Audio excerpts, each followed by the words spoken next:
Hi, and welcome to our visit to Antibes on the beautiful French Riviera, or Côte d'Azur.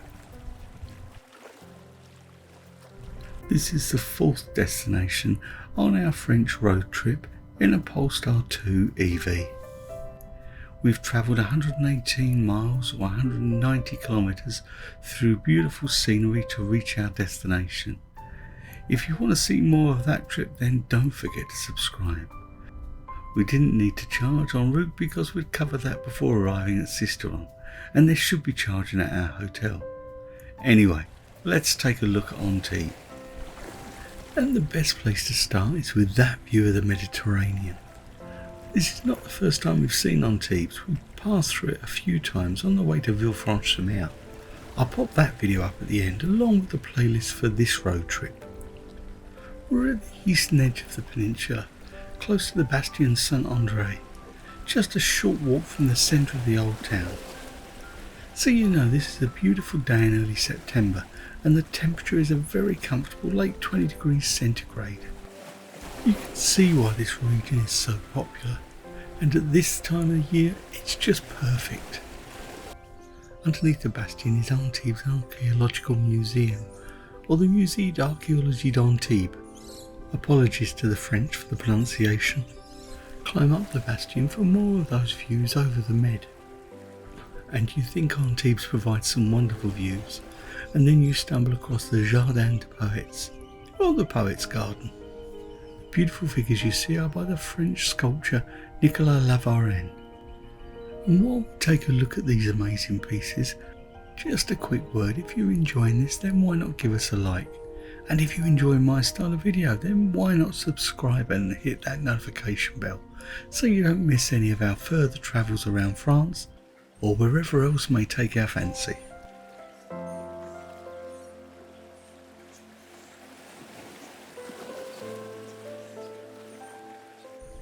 Now we've reached the end of the Jardin de Poètes, but don't worry, there's plenty more art and plenty more to discover on our little tour of Antibes.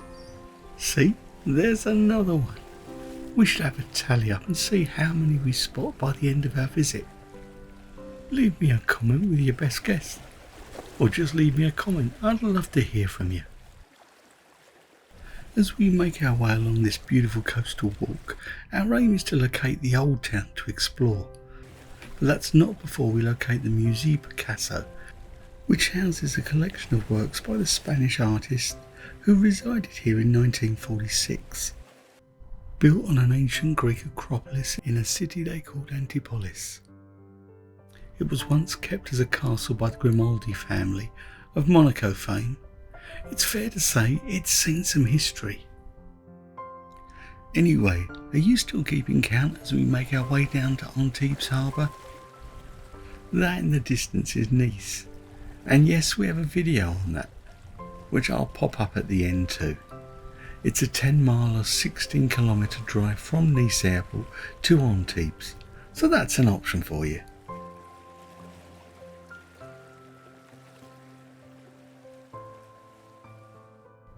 We've made it to Antibes Harbour.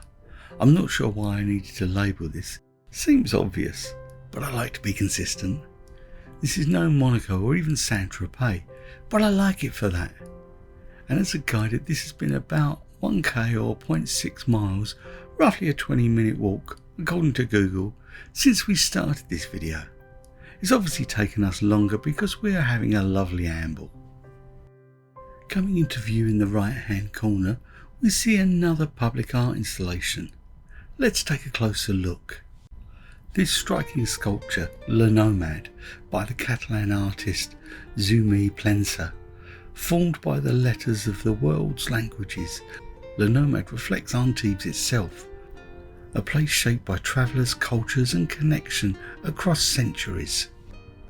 Installed in 2007, the contrast of white letters against the blue Mediterranean sky is visually striking, as is the view of the boats and the bay beyond. But we have a town to explore, so let's get a wiggle on. And we'll start by heading up Rue Aubenon, which is the road we passed through on previous visits, even stopping to check out the harbour in 2012. It looks like it's pedestrianised now, but a conversation in a bistro indicated it's time restricted. Our last visit was in 2018. We even captured the journey. The footage is a little wobbly, but keep an eye out for the covered market on our left. This was the way our route brought us back then, if we followed the coastline from Caen to Nice. Perhaps not the best choice. Back to now, and take a look around. Pay attention to the cafes, bistros and restaurants. You're not going to struggle for choice here. A wide range of tastes and budgets are covered, but it has to be provençal seafood, right? And talking of provençal food, let's take a look at the Marché provençal. In the summer months, this market is normally open 7 days a week and has a split personality. In the morning, it's full of fresh produce and typical French food, but in the afternoon that market disappears. And now we have an arts and crafts fair. But that can change, so I'll provide a link in the description below to that. And anything else I've mentioned or maybe of assistance to you. As you can see, there's a selection of restaurants. It's probably an interesting place to eat, but it's a little too early for us. We have more exploring to do. The other interesting thing is the market is in the heart of the old town, with its narrow little lanes to explore. And to emphasise its history, we have the Porte de l'Orme, a gateway between two ramparts in what would have been the medieval city walls. We're now going to explore those old city streets, and with no particular destination in mind. Isn't that just the best way sometimes? You'll find some unique gifts. However, try to make your purchases before a glass or two of vin blanc or vin rosé in the Provençal sun. Come on, we've all done it, and brought something and went back home and wondered why. At least you have a memento.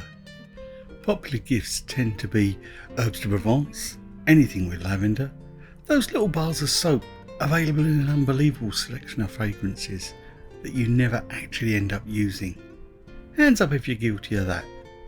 Anyway, our wanderings have now led us to the Place Nationale. And let's have a look around. It's a wonderful little square. Being away from the coast, it feels less touristy, but there's still plenty of places to eat, and with some interesting little features for you to take a look at.